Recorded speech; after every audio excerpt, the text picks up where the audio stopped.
Welcome to the Risk Control Show. You're live with Matt and Steve. Well, we recorded this. At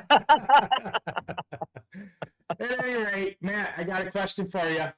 What Yeah. are the 9 food allergens? Let's see if you can get them all. Let's see. All right. All right. Sure. They're on the All right. screen for the other people. You can't see them, but I let's. cannot see them. Yeah. I cannot see them. All right.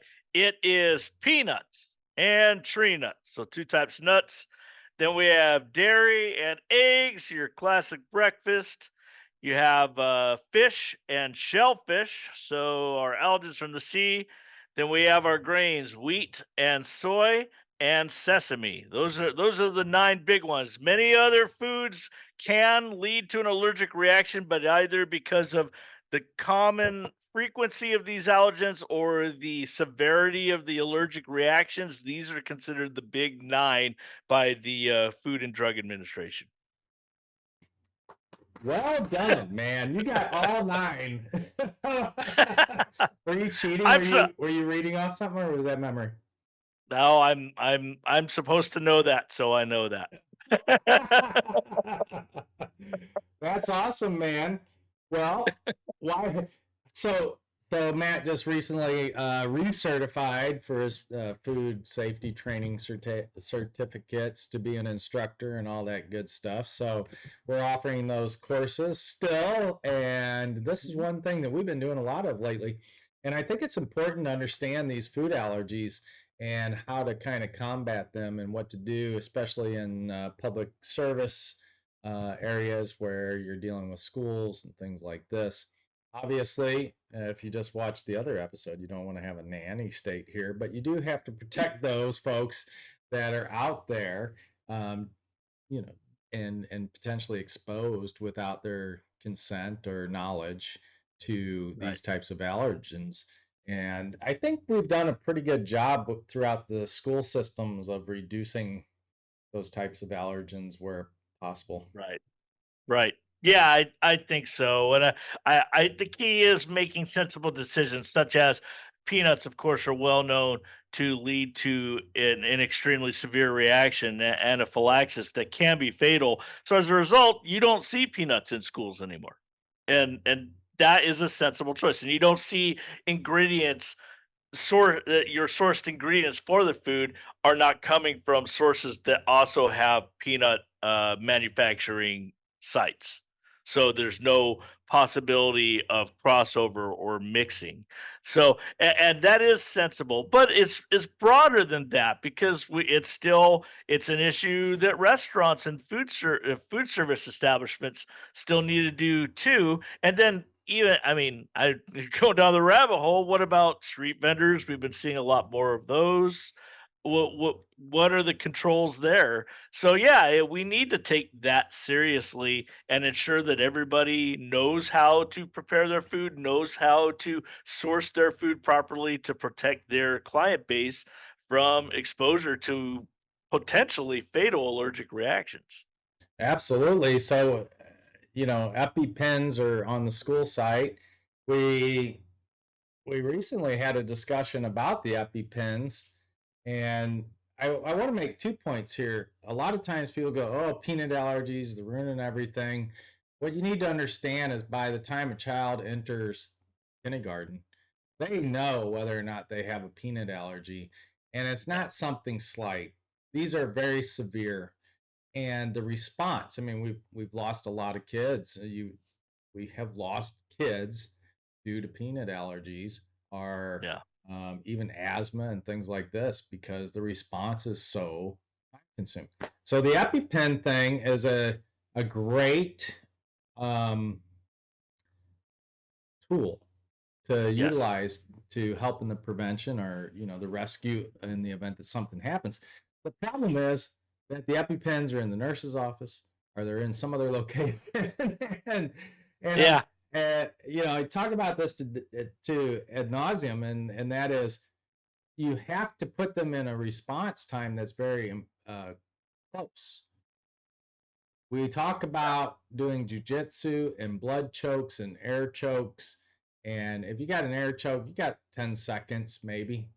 Yeah. Um, on this, a blood choke around the same. But you're not going to run to the nurse's office and then run all the way back in 10 seconds. Not going to happen. No, no. So honestly, your noon aides or your food service line, they need to have that EpiPen right there and handy Yeah, on their body. I kind of look at it like, they have their gloves, their CPR mask, and their EpiPen right there. And yeah.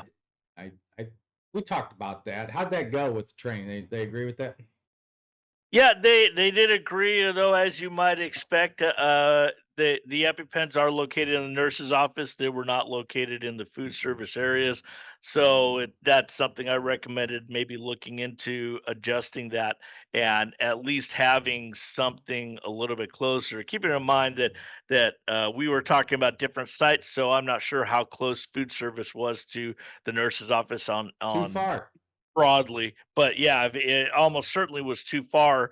And also the other part that concerned me, and as I totally get it, if they haven't had the training, is I asked, hey, who knows how to apply an EpiPen? Right. Who knows where, what to do, how to do it? Not one hand went up, Steve. Not Right. one hand. Yeah. So Again, we're back to that whole thing. You have lives to save, and you're serving food, and you're the responsible uh, liability partner in this issue. You have served the food correctly, and now yeah. you got to address it. What are real quick? What are the other tips to prevent food allergen crossovers or things like this? Well, I think the first thing you need to do is you need the knowledge. The communication has to be there. So when you know that you're dealing with a customer, a guest, a student who has an allergy and you're preparing the food for that person, then you need to ensure that the communication is going right from the person who notes this to the cook to everybody along the chain of food delivery so that they are all aware. So that means at that point, you're going to go whatever you've been preparing, you can't guarantee that it is free of the specific allergen. So you need to remove your gloves, wash your hands completely, full 20 seconds, all the rules, put it back up, bring out new. Fully clean and sanitized utensils or cutting boards. It's some places even suggest, and I subscribe to this as well, having essentially an allergen set of utensils that are never used until you have a situation where you need to prepare food for someone with an allergen. And then after they're cleaned and sanitized, placed back and not used for any other food whatsoever, and then brought back out again only for that. So it, essentially at that point though, it's community, like whether you're passing orders back on a piece of paper or you're calling it out, this is the kind of thing where the cook, when they are finished with the food, let's say it's a food service instead of on the line at a school cafeteria, you're going to put that up on the shelf and you're going to go, and you go, or order whatever this is, and make sure you get their attention, communication, eye contact, get that person who's taking that food out and say, this is the order right here. This plate is the order that is allergen free. A lot of times, what restaurants will do is they'll have the manager actually take that out, and they won't take out anything else. And it'll be, and that person, whoever it is that's taking it out, shouldn't actually have any other food. There should be no possibility that you get that confused. I am making one trip with one plate. Do we have this in the school setting? School setting is more difficult. You're going to have to, and that's where you're going to have somebody on the line. Let's say you're you have the serving line. You're going to have to separate this student a little bit. Say, hey, I'm bringing your food directly, and then have the supervisor in the back bring that food directly to that student. That's how I would handle that. I wouldn't have the student actually get in line for the food. I would just bring them the food directly. That's the safest way to handle that. Yeah. So separate utensils, separate cooking devices, Mhm. separate storage areas, right? Yep. Uh, Yep. area and then seating on allergy-free tables and things like this. I think those are Yep. good tips. Very good tips. Yep. I would say if you got a food restaurant, you got a restaurant, one thing that you could do, which is very simple, is just have color tabs or Mhm. colored pieces of paper where you take the order, if you're handwriting the orders, where you take those Right. orders on a particular color that is Yeah. different from, A separate pink tab or a yellow right. tab instead of a white tab, right? Yeah, yeah, Yeah. that would make sense too. Yeah. Yeah. All right, very cool. Don't forget to subscribe to our channel here, and you can learn all about food safety with Matt. And guess what? If we're talking about food safety, we're gonna have a keg party. We'll be having a keg party date to be determined, but we'll be inviting our clients, of course. But if you're watching and like to come to the keg party, you can certainly subscribe. You have to be a subscriber first, and then we're going to be inviting a couple folks from our subscriber list to our big keg party. All right. And don't forget to check out our Dollar Training Club and some of our great online courses where you get even more FaceTime with Matt and Steve.